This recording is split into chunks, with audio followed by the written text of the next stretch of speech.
example of retrograde pylorrhaphy. Thank you. Okay?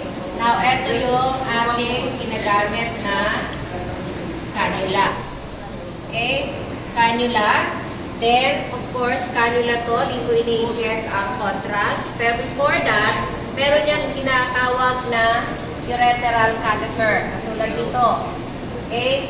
Now, ureteral catheter in place muna before injection of contrast.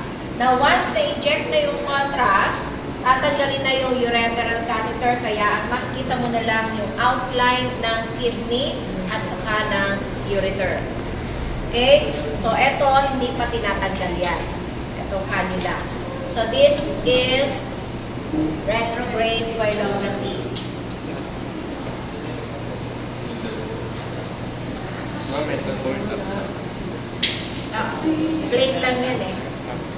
Plain lang yan, wala pang contrast. Yung isa, yung nasa dulo, meron na. Ureteral catheter.